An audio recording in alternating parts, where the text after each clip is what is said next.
Entonces, luego de haber hecho el práctico de un electro, vamos ahora con el práctico del electro doble.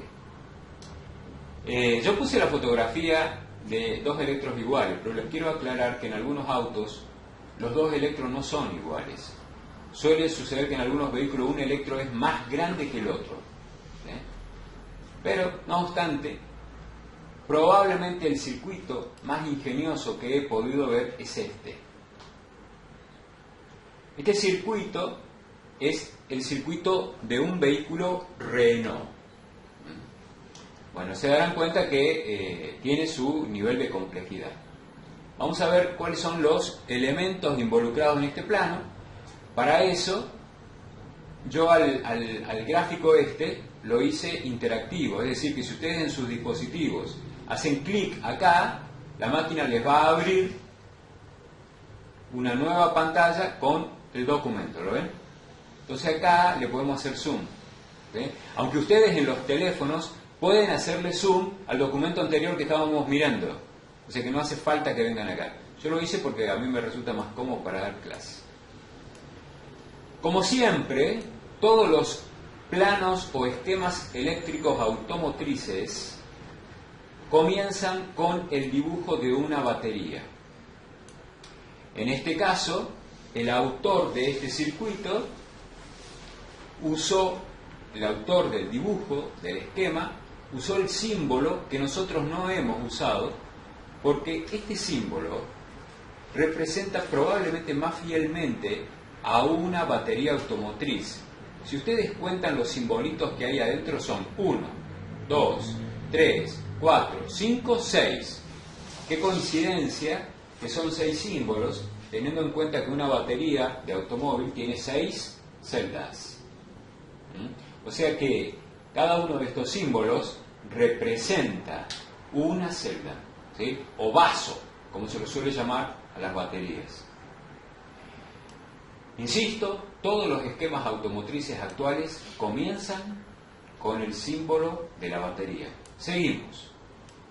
Próximo dispositivo que tenemos. Fusibles. Para Renault, este esquema eléctrico es fusible. ¿Saben qué? Yo voy a ir a buscar, a ver si encuentro, si ustedes me permiten. Bueno, entonces, decíamos, luego de la batería tenemos fusibles. Adviertan que estos símbolos de fusibles no son exactamente igual a los que usamos nosotros acá. ¿Se dan cuenta? Hemos usado otros símbolos nosotros. Bueno, se tienen que acostumbrar a distintas simbologías de distintos fabricantes de autos. El dispositivo caja de fusibles es BB10 para este plano y está encerrado en línea continua. Adentro tiene 2 fusibles. Ustedes me van a decir, ¿cómo? ¿Este automóvil trae solamente 2 fusibles? No. En este subcircuito, el dibujante solamente puso los fusibles que corresponden al circuito electroventilador. Nada más. Los demás no tienen por qué estar, no nos interesan. Adviertan lo siguiente. Hay también otro elemento, el 1505. El 1505 es lo que nosotros llamamos bulbo de temperatura. ¿Ven que tiene 2 interruptores? ¿Ven que no es un único interruptor como vimos en el caso anterior? Atenti con eso. ¿Tiene 3 terminales? Sí. ¿El terminal 1 a dónde va conectado? A masa. Presten atención a esos detalles. ¿Qué otros elementos tiene este circuito? 3 relés. Quiero que presten atención, muchachos, a los relés. Fíjense que los relés colocados, los 3 son del tipo inversor. Y les hago una pregunta y se las dejo a la pregunta para que la vayan pensando y en todo caso cuando armen el circuito lo veamos más claro. La pregunta es, ¿los 3 relés conviene que sean inversores? ¿Sí o no? Les dejo la pregunta, lo piensan, ¿sí? Yo continúo con la explicación. ¿Qué otros elementos o qué otro elemento tengo aquí? Abajo, los 2 electros. Este símbolo es probablemente el símbolo más aceptado entre todos los fabricantes automotrices para indicar que se trata de un motor eléctrico de corriente continua. El círculo con la M en su interior y estos 2 rectangulitos marrones representan algo que todos los motores de corriente continua tienen, que se llaman carbones, que cuando veamos motores eléctricos lo vamos a ver en detalle, inclusive cuando veamos limpia parabrisas y lo desarmen, lo van a poder ver. Ok, ¿alguna pregunta hasta acá de los elementos involucrados en el circuito? Hasta ahora no. Bueno,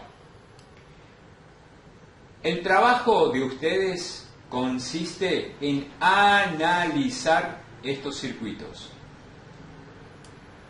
¿Por qué analizar? Porque todos los elementos que hay en este esquema eléctrico son todos conocidos por ustedes. Interruptores eléctricos saben lo que son y cómo funcionan. Relés simples e inversores ya lo usaron. Batería también, fusibles también, y electroventiladores acaban de usar uno en una configuración simple. De modo tal que no hay nada en este esquema eléctrico que sea desconocido por ustedes. Lo que voy a hacer es repartirles este esquema eléctrico, se los voy a repartir fotocopiado.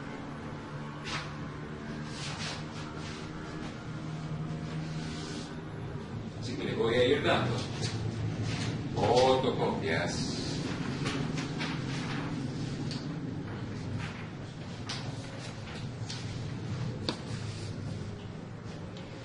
A partir de ahora, el análisis lo van a hacer sobre ese esquema.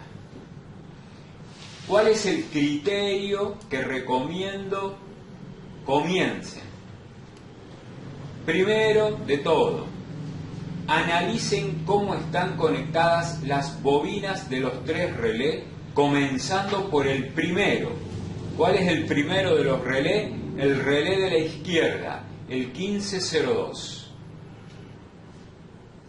¿Cómo está conectado esa bobina? Ese es el paso número 1. Segundo paso o paso número 2. ¿Cómo están conectadas las bobinas del segundo relé 1503 y el tercer relé 1504? Esos son los pasos siguientes. Y luego que tengan muy claro cómo funcionan las bobinas de los 3 relés, comienzan a analizar los interruptores de los relés, cómo están conectados a los electros. ¿3 relés yo con el electro? Sí, 3 relés. Este circuito, Javier, es un circuito que hace funcionar a los electros en modo automático según qué pase aquí dentro. Como ayuda, les digo lo siguiente: el primer interruptor que se va a pegar cuando la temperatura sube es el interruptor inferior, el de abajo. Este es el primero que se pega. Cuando la temperatura del motor sigue aumentando, se va a pegar el segundo interruptor. ¿Y el primero se despega? No, queda pegado. Pero ahí está el tema. Repito, el primero de los interruptores se pega. Aumenta más la temperatura, se pega el segundo. Algo sucede cuando el segundo interruptor se pega. Y eso es lo que espero que ustedes me digan. Del análisis del circuito y de esto que acabo de decirle, sale absolutamente todo. ¿Tienen alguna pregunta para hacer sobre cómo lo van a analizar? Hasta ahora no. Bueno.